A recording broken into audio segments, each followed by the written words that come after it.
and I'm very glad to be here and share this session with very distinguished speaker, as I can see, and knowing people that in our profession, especially in Africa.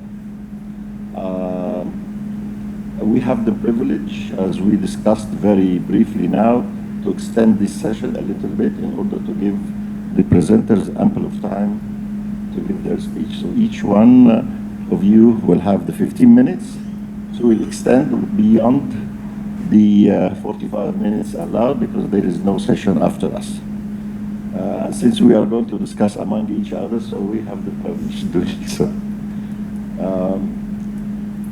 this session is of the Symposium 15 for the ICU-BDR annual conference. It's about alcohol use disorder, prevention policies, and mortality. I'm sure all the presenters are here, and since this is an alcohol kind of session, but we, with all your permission, we kindly accommodate and we welcome Professor Leslie Jacobs. She's here, Leslie? Okay, she will be here. She was not feeling very well yesterday, and today she is here, so definitely we would most welcome her to present. She will be the fourth presenter, but let me start by Professor Rajen Govender.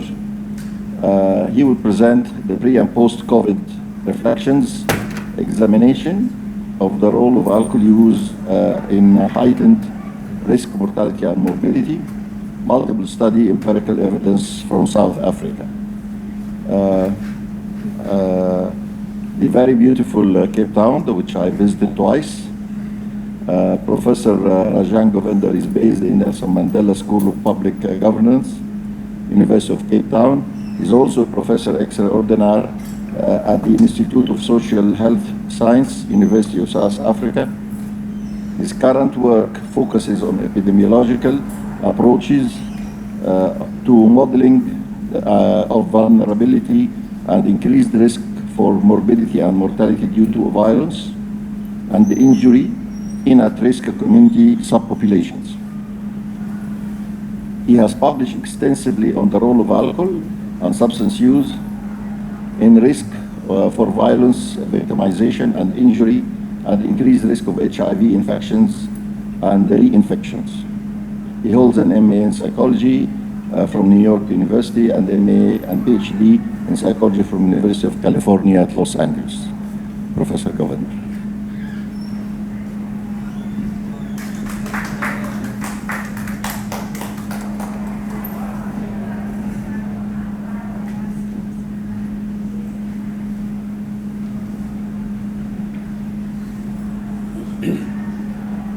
Thank you, Tarek, and good morning, everyone.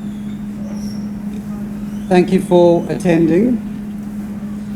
I know it's the last day of the conference, so we appreciate getting in a good audience. So the title is a bit of a mouthful, but as I go through the presentation, it'll become a little clearer what it is I'm really looking at. The object of the presentation is really to look at the intersection between alcohol use and physical trauma.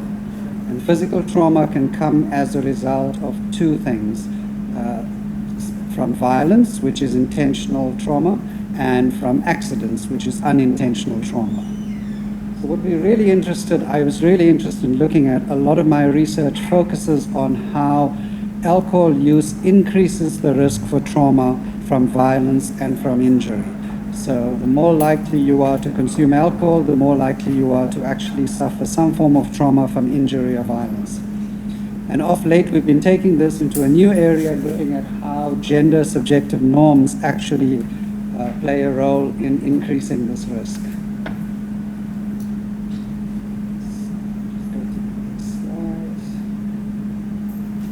So the research you're going to see is based on a series of studies that myself and the team have conducted over the past 4 or 5 years. And most of this has already been published.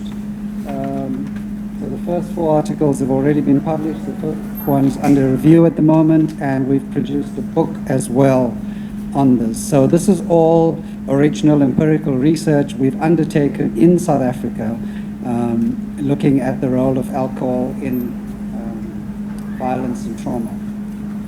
So let me just start by giving you a bit of a snapshot about South Africa. What is the country like? Just to get a sense of the background. And we're looking at specifically at 2 things: alcohol use and trauma. In terms of alcohol use, surprisingly, I say surprisingly because there is a popular notion that South Africans tend to be very heavy consumers of alcohol and also have a very high prevalence of binge drinking. But in actual fact, that's not really the case. So I'm going to just run through a series of slides that give you an idea. You can see South Africa there is in the top tier, but it's not one of the heaviest consumers of alcohol per capita consumption of alcohol. Neither is it one of the most highly indicated countries in terms of heavy episodic drinking, or what we normally know as binge drinking. So we don't have the infamy of being the heaviest drinkers in the world or having the highest rates of substance use disorders. But when you start to look at alcohol in combination with trauma from injury and violence, the picture changes somewhat. When we look at incidents of murder globally, South Africa actually sits in the top tier, so the top 5 countries in the world in terms of the rate at which people are murdered.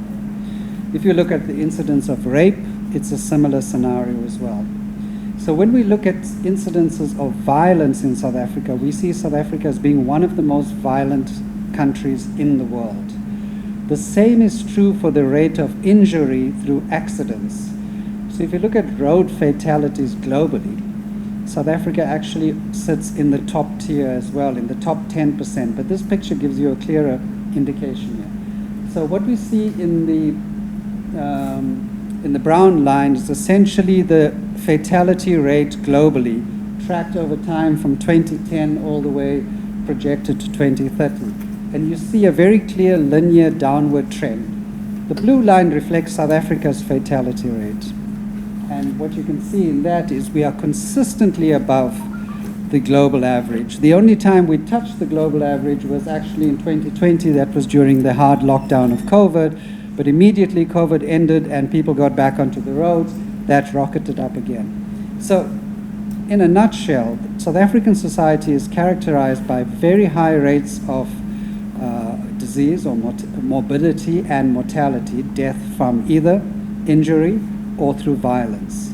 It is also in one of the top tier countries in the world in terms of the rate of alcohol consumption and heavy episodic drinking. How do these 2 work in combination is really what our research wanted to look at. So I just want to run you through very briefly the major study that we did. We looked at about 12,000 cases from 19 hospitals in the country, representing almost all the provinces in the country, and we looked at burn injury admissions at those 19 hospitals. So we used actual data from the hospital patient records, as well as admission data that gave us an indication of contextual factors, like was there alcohol involved, was there substance use involved, what was the demographic characteristics of the people involved in the incident, and so forth. Using this data, we parceled it out into a series of separate data sets and ran predictive modeling using multivariate multinomial logistic regression modeling. So I'm going to go through these fairly quickly, and you can read them as I'm speaking too. I just want to pick up on a few highlighted points from them. The first study, which looked at how alcohol and drug use increased the risk of dying when you were admitted to hospital for a severe burn injury. There was just under 1,000 cases for this particular study. And what we found was that the more severe your burn injury, the greater the likelihood that you will die from it. But when you add alcohol into that mix, the risk of death actually increases 10 times over, right? And that risk is greatest for males, and it exists regardless of the degree of use of alcohol. In other words, whether you were a heavy user of alcohol or a light user. Just the mere presence of alcohol accelerates the risk of dying from severe burn injuries. The second study, we looked at burn injuries as a result of assault in adolescents and adults in South Africa and mapped some of those risk characteristics. So that's a sample size of about 2,600 cases.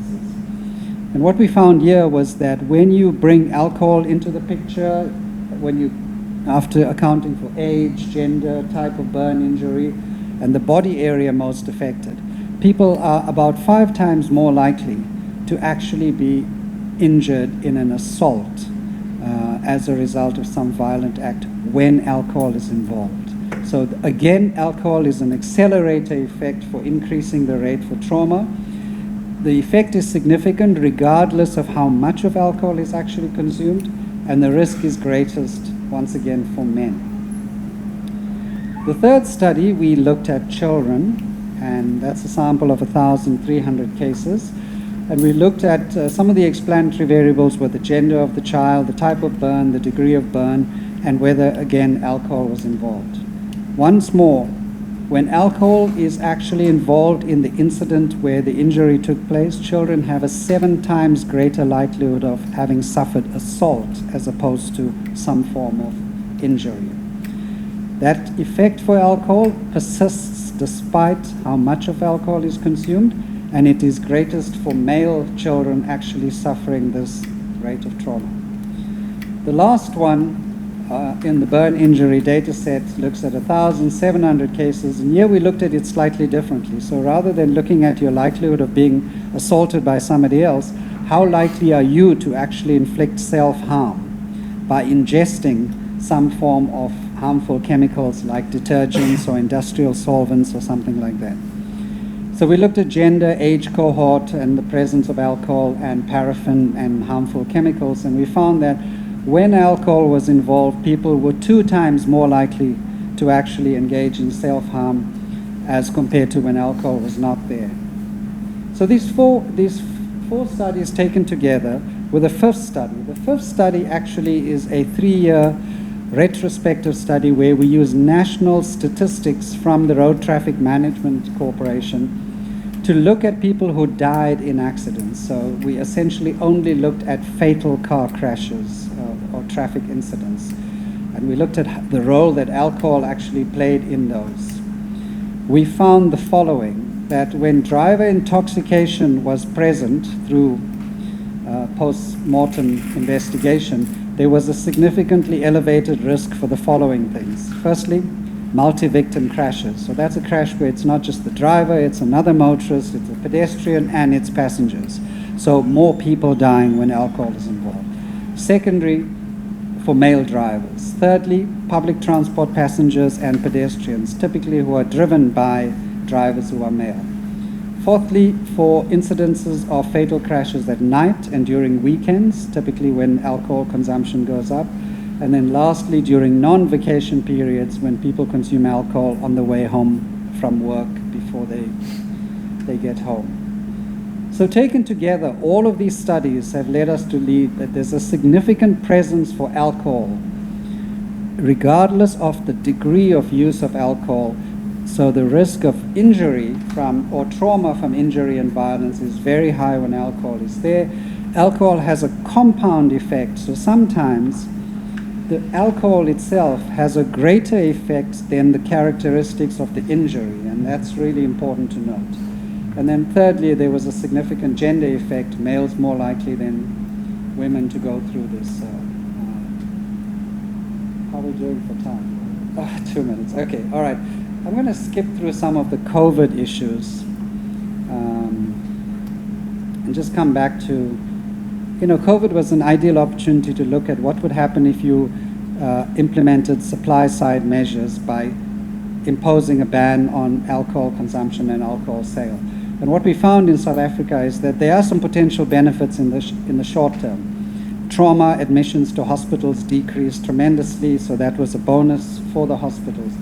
But these short-term measures can actually exacerbate risky behaviors, because when the alcohol bans were lifted, people resumed alcohol consumption beyond the levels that they had prior to that. So these are not socially sustainable, and we need to think about demand-side measures that actually look at realities. Now, what are the realities in South Africa? One of the biggest issues we deal with is what we call the hyper-masculinity or toxic masculinity, which has been implicated in fueling gender-based violence and femicide, violence against children, road rage, traffic fatalities, and youth mortality. So what we are proposing is an intersectional approach to actually investigating how alcohol increases the risk for death and trauma. And so this is just a map. Just 1 minute, Tarek, and I'll close up. So essentially, this is a conceptual overview of where our research is going in the future. So we are taking a slightly broader approach to harm reduction than most addiction specialists would. When you talk about harm reduction, you talk about the reduction of harm to the individual who's actually using alcohol or substances. Our approach to harm reduction is not only a reduction of harm to the individual, but the reduction of harm to other people as a result of the actions of the individual who's consuming the alcohol and substances. So we take a broader approach to harm reduction by looking at alcohol as a risky health behavior, but also looking at violence as a risky health behavior, because ultimately violence threatens not only the safety of the person, but the safety of other people as well. So 3 questions I want to leave you with as addiction specialists or people working in this area. When you adopt an intersectional approach to harm reduction, there are 3 challenges. How do we bring that intersectionality into policies and strategies, harm reduction policies and strategies? What strategies are optimal for bringing this issue of hypermasculinity into societies which are still predominantly patriarchal, and people don't want to have conversations about this? And then thirdly, how we articulate discourses of hypermasculinity in training curricula at universities, colleges, the universal training curricula, and the universal prevention curricula. So for the future, our approach is to look at harm reduction and demand reduction more broadly around the concepts of linking alcohol use to violence, to subjective gender norms such as hyper and toxic masculinity. I'll stop there. Thank you, Tarek.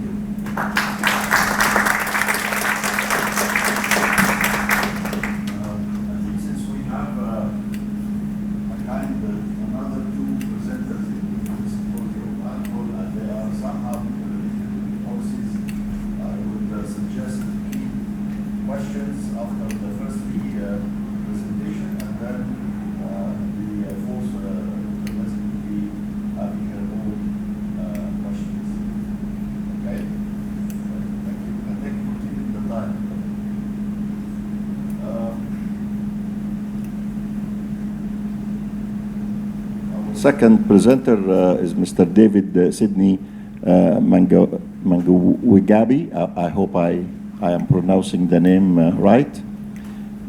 He's a senior lecturer in Institute of Health Science under the Department of Psychiatric Mental Health, Nursing in Lobatse. I think this is Botswana. He is an accredited mental health nursing specialist, addiction professional, ICAP 2, UNODC drug demand reduction global trainer, and serves in the executive board of the ISSUP Botswana chapter as a treasurer, and writes extensively on mental health issues. He is currently pursuing his doctorate of philosophy in health sciences with nursing science at the Northwest University of South Africa. He will present about effectiveness of alcohol prevention strategies in Botswana. Please.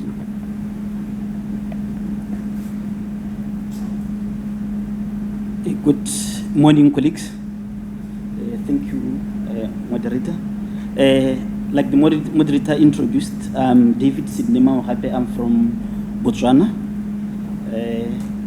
I'll be presenting on the effectiveness of alcohol prevention strategies in Botswana.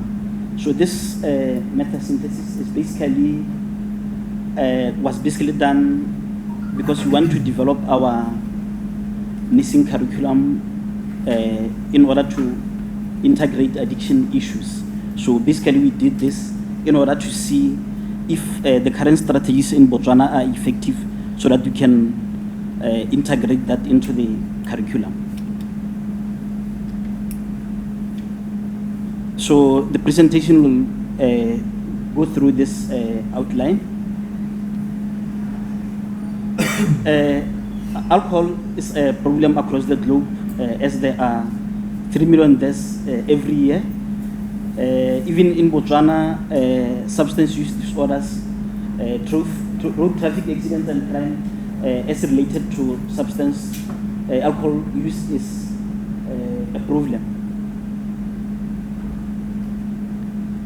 So the global information system on alcohol and health highlights that Botswana consumption rate is between 10 to 12.4 in liters. In Botswana, they do drink. I think we are one of the we are one of the highest in terms of alcohol consumption. Looking at the population, that is 2.3 million. So this is a high number. So in addressing this challenge, in 2008, the government of Botswana came up with the national alcohol policy, and then they introduced the alcohol levy. There was an amendment of road traffic regulations. They amended alcohol-related offenses. There was a reduction in permissible alcohol level for drivers, and then there was an introduction of traditional beer regulations. Apart from the commercial alcohol in Botswana, there are traditional brews that in rural areas people imbibe on. So, looking at the strategies that were introduced, like I indicated earlier, they have not been synthesized, and we don't have a clear picture as to whether they are effective. And that's why we did this meta synthesis with the aim of determining the effectiveness of the policies and strategies, and also we sought to synthesize and consolidate the research done on the effectiveness of the interventions. In Botswana, we have low research uptake in terms of alcohol issues. As per the review, we did a meta-synthesis review, and only 30 studies were selected as per the PRISMA guidelines. We followed this literature, data evaluation and abstraction, and this is the procedure that we undertook, and we managed to have 13 studies. So out of these 13 studies, some were addressing the road traffic initiatives, and only 2 studies actually addressed the road traffic initiatives, and one study in 2011 indicated that the fatalities were not reduced as related to the initiatives. So the other study indicated that there was a reduction in fatal crash rate to 3.5 from 5.4. So contrasting findings. Yeah. As pertaining to the alcohol levy, most studies indicated that the levy is not effective, or there has not been any change since inception. So I think those studies affirm that the levy is not effective. So another study indicated that only the intake of commercial produced beer reduced. And then another study as regards to the alcohol levy indicated that resentment towards relationships, people finding alternative strategies like drinking with friends increased.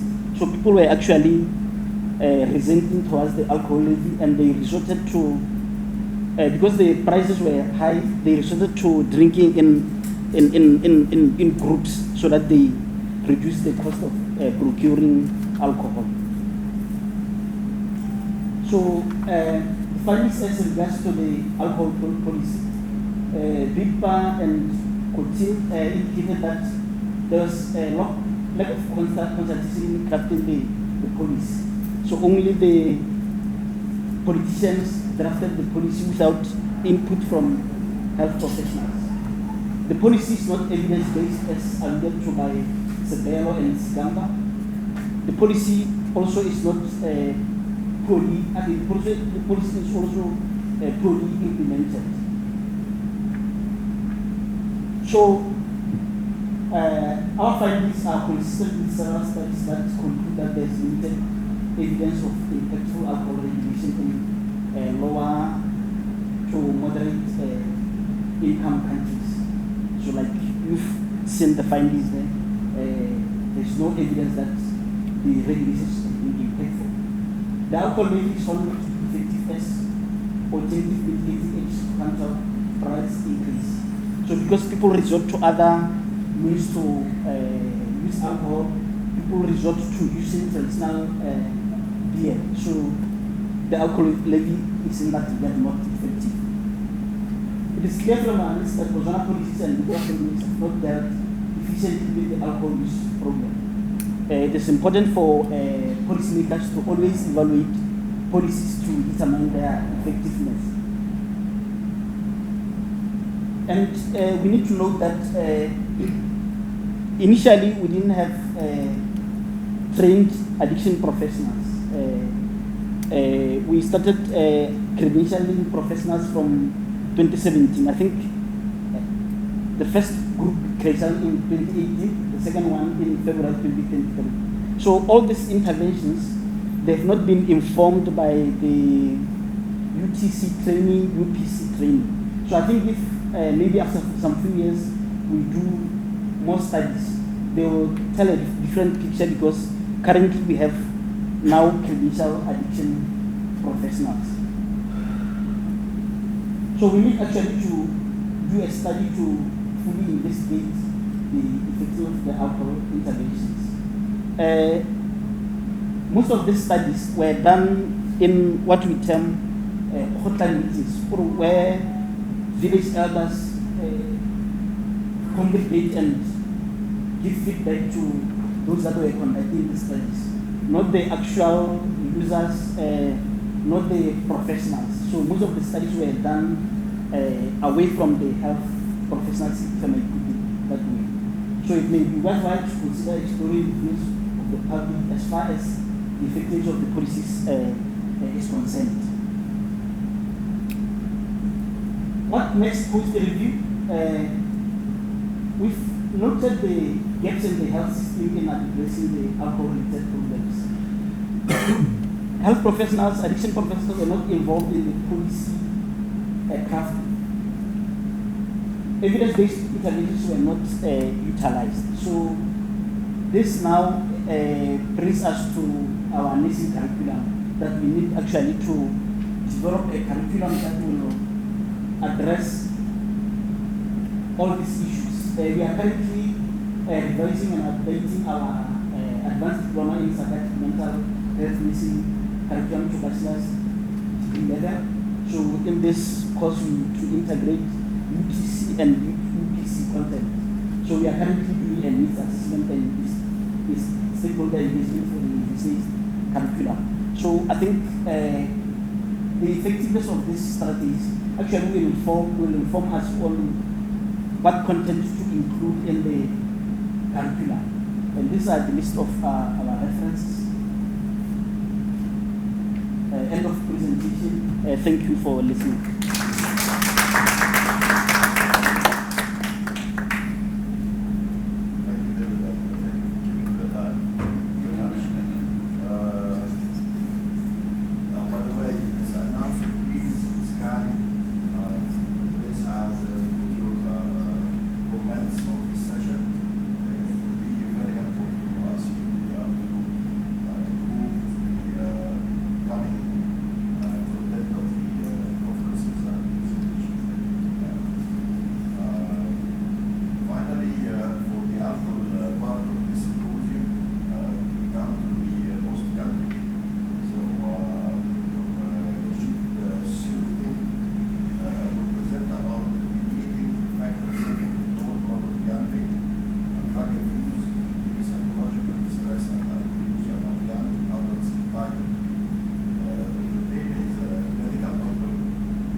with an experience of social science research after earning her bachelor in University of Medicine in Yangon.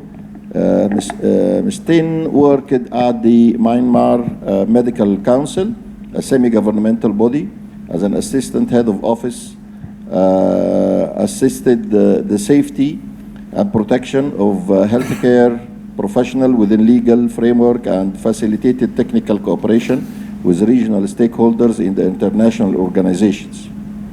Dr. Tinn did her MA at Mahidol University, specialized in healthcare, utilizing among Myanmar population. She has recently completed master's degree at the University of Oxford with the dissertation on policies regarding universal health coverage in Myanmar. Currently, she is incorporating projects to empower health system and reform health policies in low and middle or moderate income countries. She is willing to share knowledge, skills, and network of her country and build lasting professional links across cultures and continents.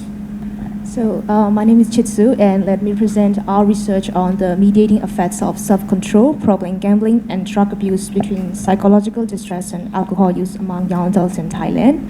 So this study is supported by a bilateral joint research project between National Research Council of Thailand and Japan Society for Promotion of Science. I'm from the Thailand research team, and I would like to thank Professor Dr. Pang Ong from Mahidol University and Professor Ajahn Prapapan, and also the PI from Japan side, Professor Shinichi from Rikuku University. So I believe that a lot of people know that the effects of the alcohol, but let me touch a bit. So alcohol affects a wide range of structures and processes in the central nervous system, and it increases risk for the injuries and adverse social consequences. In Thailand, the alcohol use has increased from 14.8% in 2008 to 22.2% in 2015. So especially in young adults, the alcohol use often co-occur with a problem behavior such as psychological distress and other substance use. Our another variable interest is the psychological distress, because it's very common among adolescents with a prevalence rates of 32% in Japan and 40% in Thailand. And it can lead to the several negative consequences such as suicidal death and but also on the adverse effects on the physical health. So why do we study this research? Because the previous study showed that psychological distress is associated with alcohol use, and they often co-occur with other conditions, especially substance abuse and social problems, including weakened self-control and problem gambling. So we know that they are somehow connected, but let's find out what are their associations in this study. So the first hypothesized mediator in our study is the drug abuse. As we all know, the drug abuse is a major health and social problem with significant morbidity and mortality. Drugs, for example, cocaine, heroin, they alter the function of adolescents' brain and increase their risk-taking behavior. According to the previous studies, the prevalence rates of comorbid mental health disorders among the drug user range from 55 to 80%. And not only with the mental health, psychological distress, but also the drug abuse is associated with the alcohol use in adolescents, where adolescents, drug abusers have the increased risk of alcohol use. The second hypothesized mediator in our study is a problem gambling. So let me touch about what is a problem gambling here. So a problem gambling is a persistent maladaptive pattern of gambling. It often characterized by difficulties of limiting money or time spent on the gambling. It can lead to adverse consequences not only for the gambler, but also for the families and societies. And according to a previous study, the prevalence rates of the problem gambling is the highest in young adults among all age groups, resulting in financial, mental, and social problems. And it is very highly comorbid with the psychological conditions and alcohol use disorders. The last hypothesized mediator in our study is the self-control. because the psychological distress can weaken self-control, and again, in turn, the weakened self-control becomes more vulnerable to alcohol use. And one of the previous study proves that the self-control is significantly mediates between the association between the psychological distress and alcohol use. To be specific, the higher levels of psychological distress are associated with a lower level of self-control, which in turn related to the more alcohol use. So the aim of our study is to investigate the mediating effects of drug abuse, problem gambling, and self-control on the association between psychological distress and alcohol use. So we hypothesize that there is an association between psychological distress and alcohol use, and the three mediators that we hypothesize, which is self-control, problem gambling, and drug abuse, would mediate the association of our main variables of interest. So this is the overview of our study. We did a cross-sectional study. It was a health behavior survey, which was online in our project year 2, conducted between January to March 2022. We did a mediation model with one predictor variable, psychological distress, one outcome variable, alcohol use, and there are three mediators, which are self-control, problem gambling, and drug abuse. So it was a multi-stage stratified sampling. In the first stage, we select 4 regions of Thailand, and in the second stage, we select 6 public schools under Ministry of Education Thailand from each of the selected 4 regions. In the third stage, we select students, and altogether 1,530 students participated via URLs and QR codes that are given by their coordinators. So these are the tools of our variables. We use Odyssey score for the alcohol use, general health questionnaire for the psychological distress, and drug abuse screening test for the drug abuse, South gambling screen for the problem gambling, and finally Pauling mastery scale for the self-control. So for the statistical analysis, we did 3. The first one is a descriptive analysis for the prevalence of the variables, and then we did correlation analysis between psychological distress and alcohol use, which are our main variable interest. And finally, we did mediation analysis to examine the drug abuse, problem gambling, and self-control mediated association between our main variables. So these are the results. As you can see, in alcohol use, nearly 60%, to be exact, 58.3% are low-risk alcohol users and 12% are hazardous alcohol users. And the second main variable, psychological distress, among the participants, almost 40% have the high psychological distress. The correlation analysis showed that the alcohol use is positively correlated to the problem psychological distress.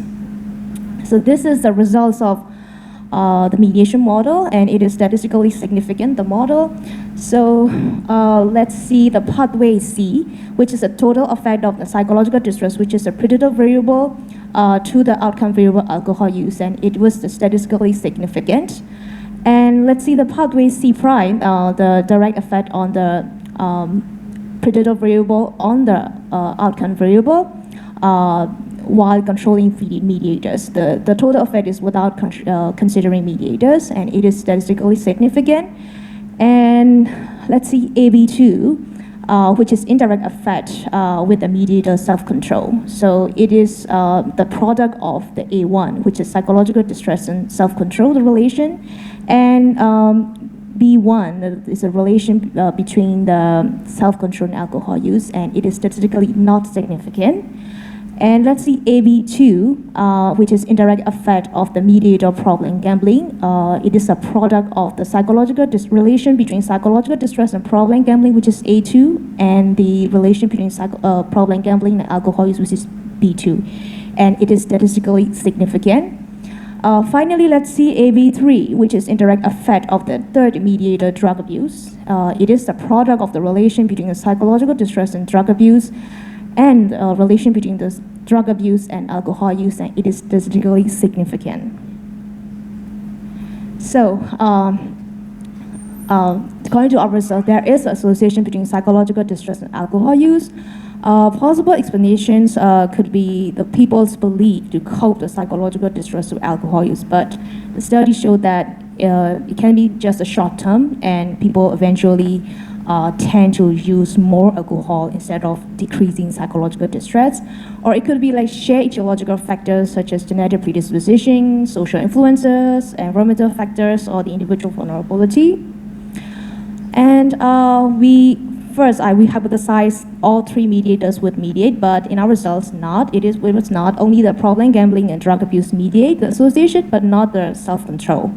But it supports the current literature that those with the psychological distress and those with the alcohol use had higher drug abuse risk than their counterparts.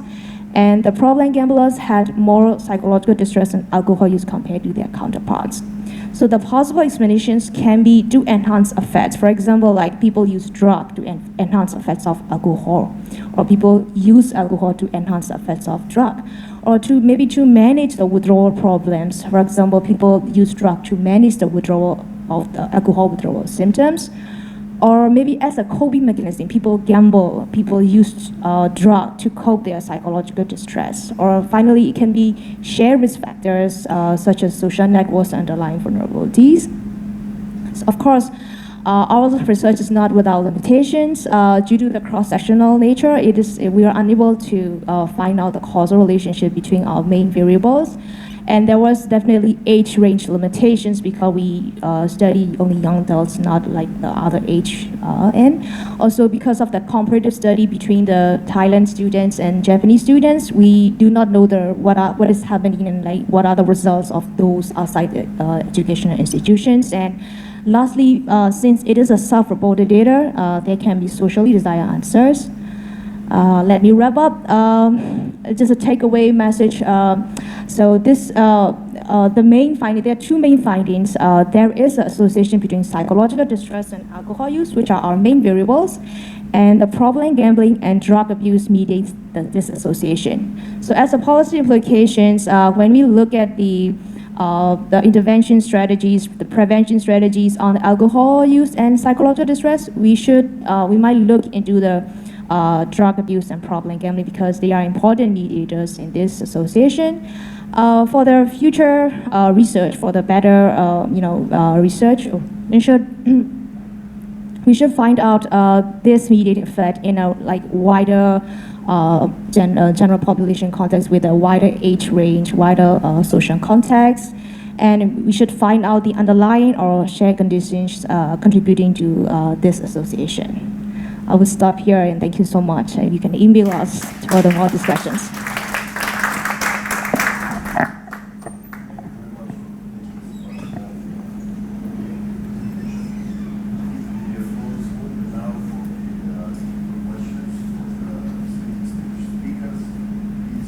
Identify yourself so we know who is asking, identify to who the question is addressed.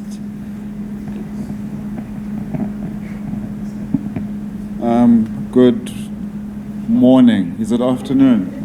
Goodman Sbago here from University of Cape Town in South Africa and ITTC South Africa. It's more of a comment than a question. So Raj mentioned that part of the need for South Africa, let me just make sure that I remember exactly what he said so that I don't mess myself up, was that it's important that there's intersectoral strategies for dealing with harmful substance use and the impacts of alcohol. So South Africa does have a strategy in place for that. So the National Drug Master Plan is developed as a document that guides intersectoral collaboration to address substance use in general, prevention, management, recovery, etc. And the Central Drug Authority is put in place to, first of all, review and implement the National Drug Master Plan, and also to produce an updated one every 3 years. And the Central Drug Authority is composed of all the sectors. So you have the non-governmental sector, the governmental sector, and this includes participants from various departments: health, basic education, higher education and training, social, justice. So every department is represented. The challenge we've had is that we haven't had the kind of success we'd like in actually seeing that intersectoral collaboration bear itself out. But I must say this year we've seen a great deal of improvement. So hopefully we'll start to see changes. So just to say that at least Raj's recommendation is not sitting in, is not pie in the sky. It's something that can be guided by existing policy in South Africa. So hopefully we see it come to fruition. And in terms of hypersexuality and patriarchal cultures, the UNODC Southern Africa has some very active engagement in trying to tackle hypermasculinity. And some of the programs done by Department of Social Development in South Africa, especially in KwaZulu-Natal province and Eastern Cape, are trying to address that. But again, it's a question of translation. So that's just my comment, is that at least we are seeing some initial interventions trying to tackle those, but we're not seeing the results we'd like to see. And also it was concerning for me for Botswana that the policy development is happening in the absence of academics and researchers. That's really worrying, and I wonder what your ideas are about how to change that. This is a question, correct?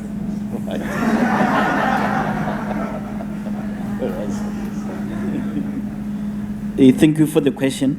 So, but I think right now, because we have set up the Drug Enforcement Agency, so things will get into perspective as to the involvement of key stakeholders in harm reduction and drug treatment. So I think for most of these studies, they were done post-2008, but since post-2018, when we had some of the UNODC framework integrated into the government policy. So I think things will get much better. Thank you.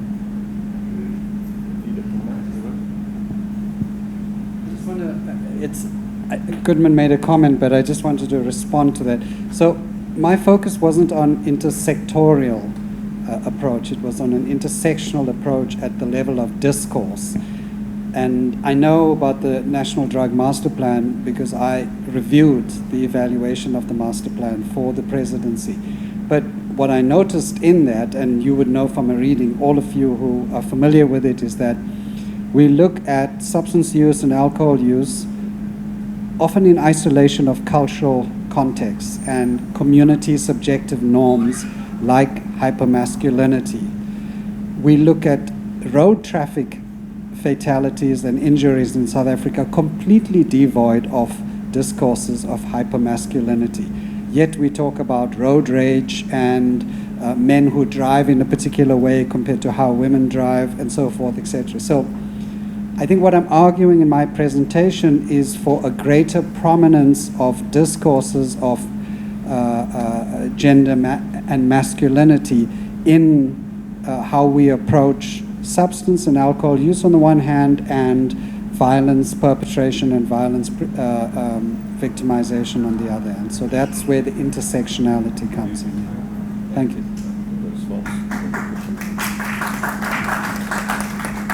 Thank you so much for your presentation, Dr. Rajen, Prof.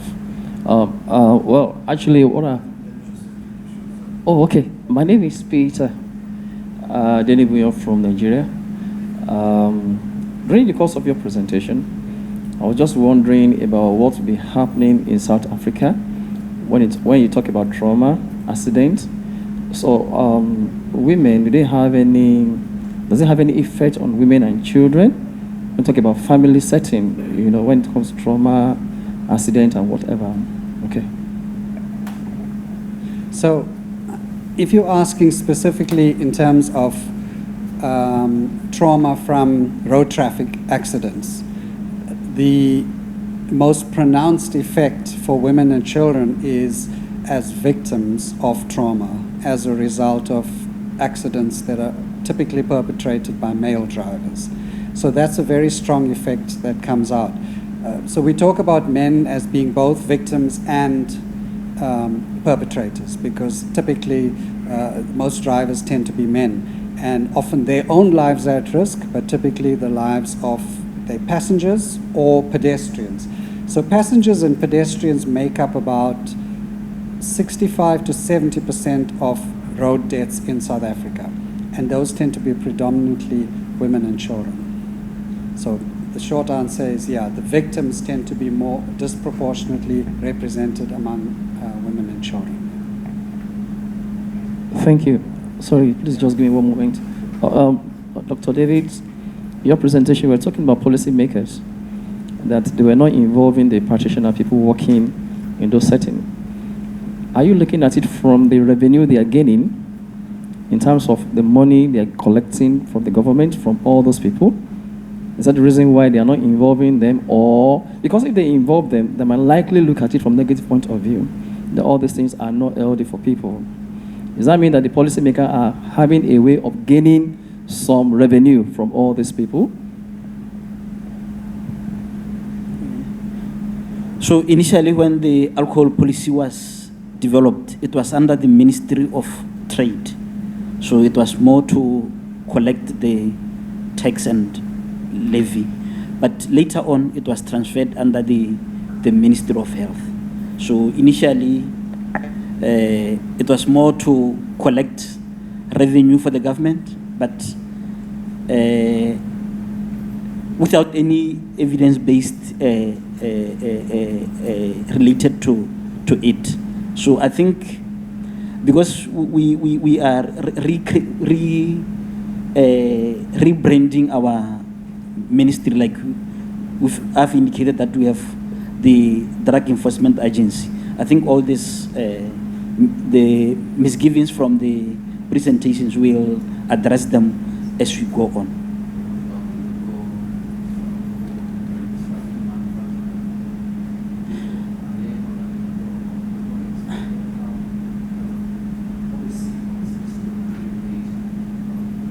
There's an act that regulates traditional brews.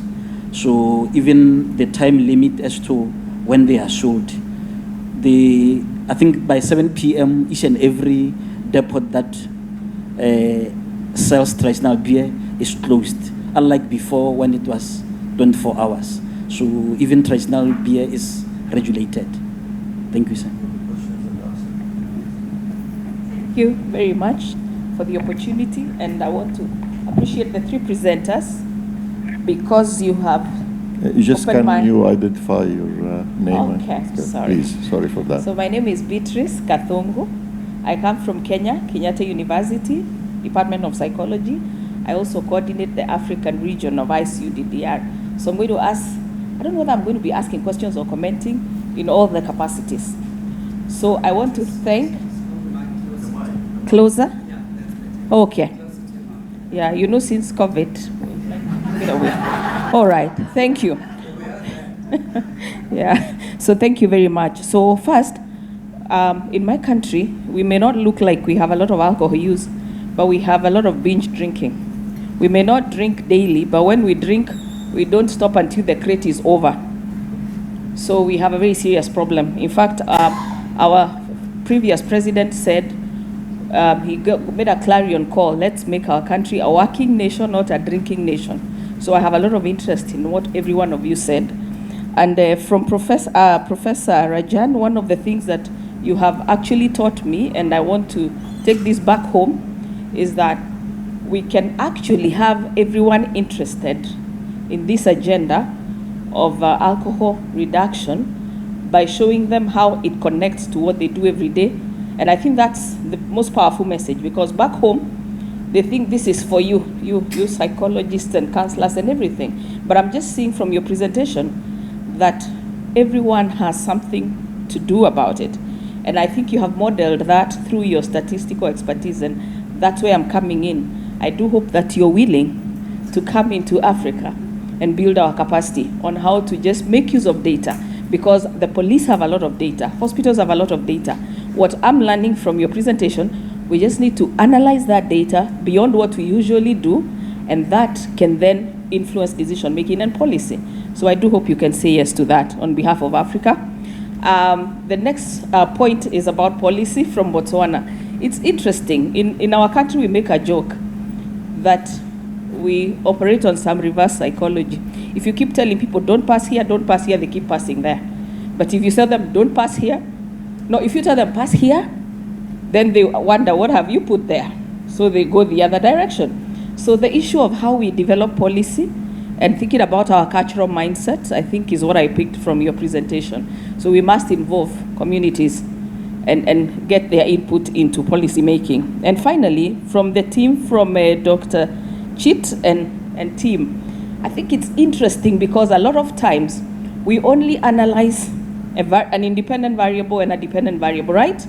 But you have told us that if we look at the mediating variables and focus there, that might just be the reason why we are not making headway, because we are focusing on the dependent and independent. So thank you to all of you for the great presentations. Thank you. Thank you for the comments, and because we are running out of time, yes.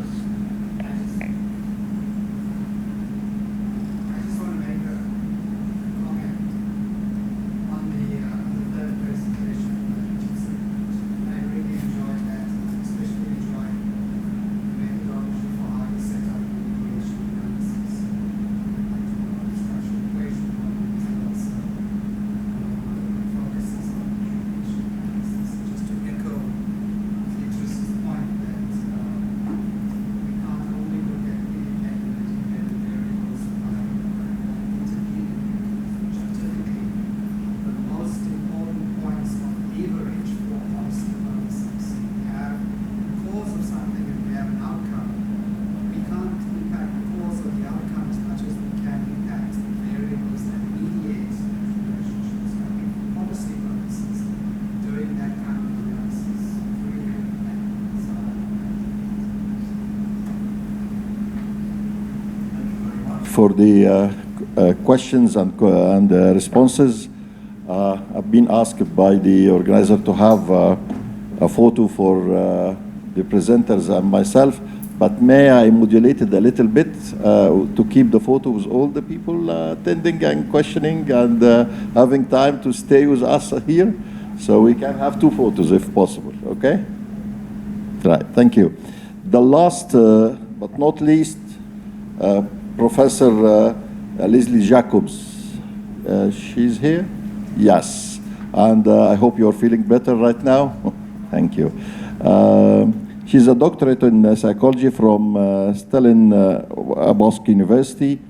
She has worked in public mental health in Washington, D.C., Wuhan, China, Antwerp, Belgium, and the various science councils in South Africa on substance use disorder-related research. Currently, Professor Jacobs is the head of Department of Psychology at Rhodes University and visiting scholar, Stanford University Schools of Medicine, Department of Psychiatry and Behavior Science. Professor Jacobs will talk about gender sensitivity training for substance use disorder treatment professionals, comparing results and the implication of two urban provinces. Dr. Jacob, thank you. Okay, so the study that I'm about to present on was given birth at a NIDA conference that I attended.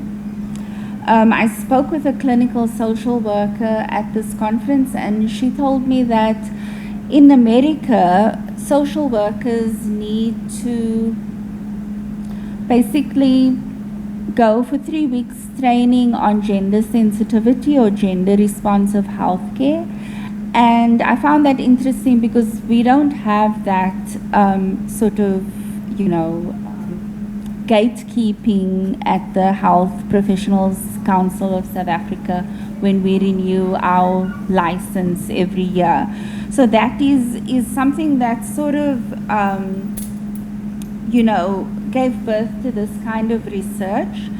And the main goal of this research is to explore what the training needs are of mental health practitioners and how responsive they are to the LGBTQ plus population's substance use treatment needs.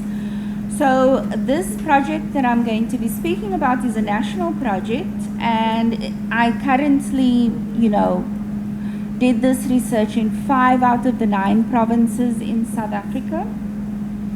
And I conducted focus groups with about 45 people so far, about 8 to 12 people in each focus group. Today I will present on 2 provinces' findings, and I will zoom into their intake forms, which is sort of a precursor to structural barriers for the LGBTQ plus community. So in this presentation, I will basically look at how mental health practitioners generally don't pay attention to the meaning impressed upon clients who come for substance use treatment when their intake form says, please select your gender. And for some people, this is very triggering, especially people in the LGBTQ plus community, because usually the intake form has space for either male or female, and if you don't identify as a male or a female, it creates a structural barrier to entry into treatment, right? So increasingly, people are not conforming to genders as male or female. There's a huge increase, especially amongst millennials. They don't adhere to being male or female. Gender fluidity or non-binary is what is happening at the moment. So this presentation is about my research I conducted with mental health practitioners on their intake forms. So basically analyzing their intake forms and trying to find out how gender inclusive their center's intake is and how knowledgeable they are about gender diversity. So this presentation will focus on the findings of the study I conducted with mental health practitioners, and I will highlight two themes that came out of this research, which is please select your gender, the gender inclusivity of intake forms, and also mental health practitioners' needs to adjust their intake forms to be more gender inclusive. And then at the end, I provide some kind of hope. So,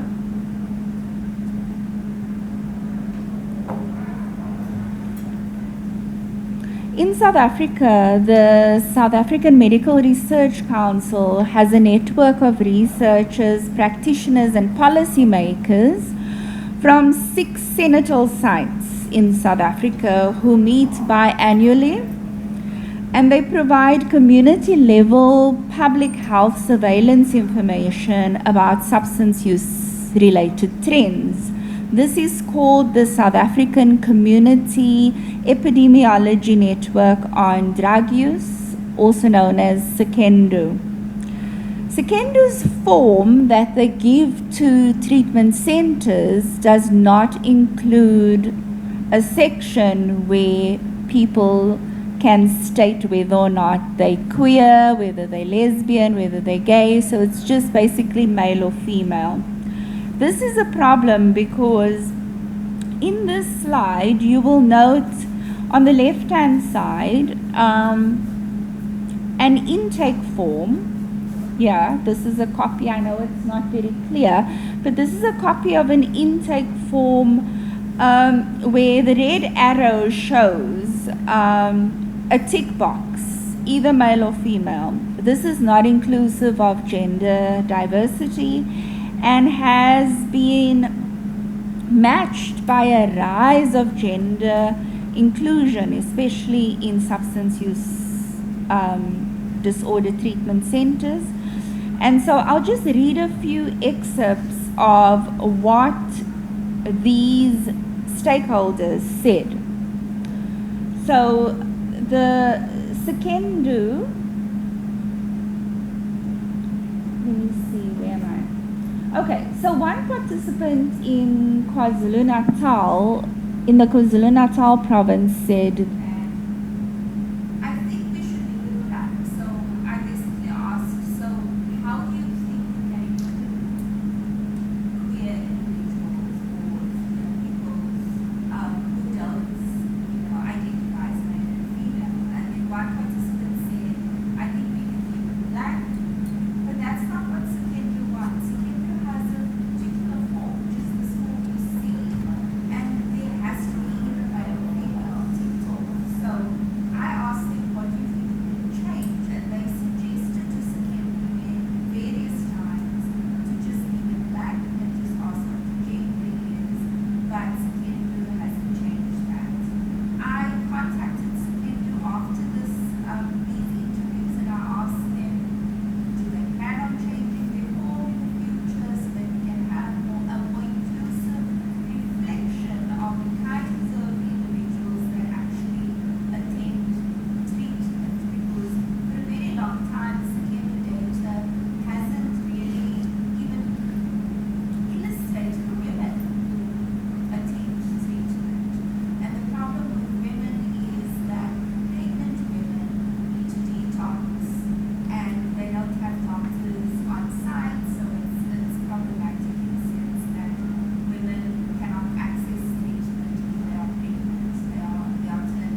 Yeah, that's a beautiful presentation.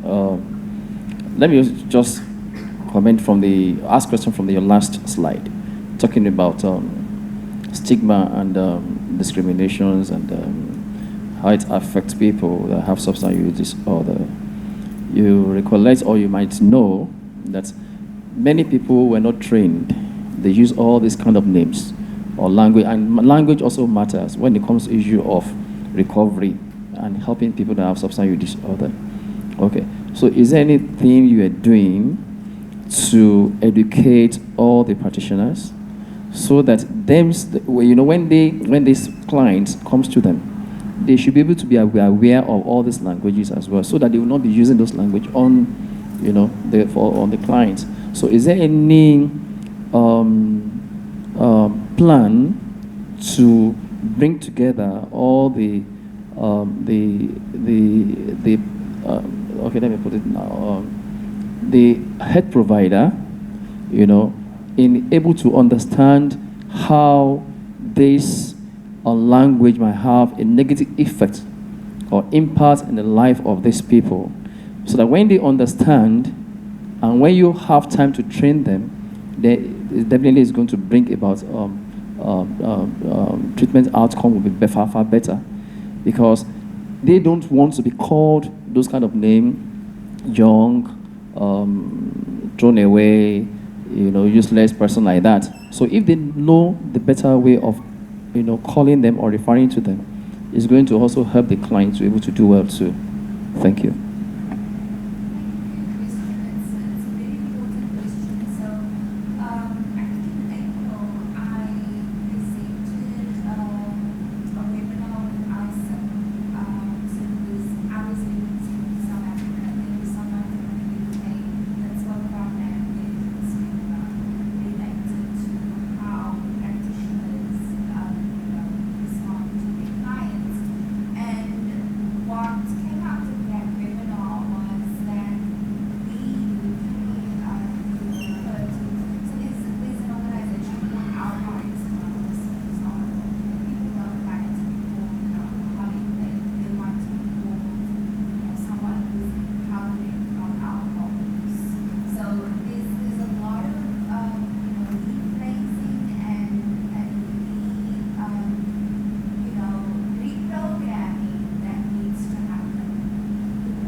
Thank you very much. Last question, please.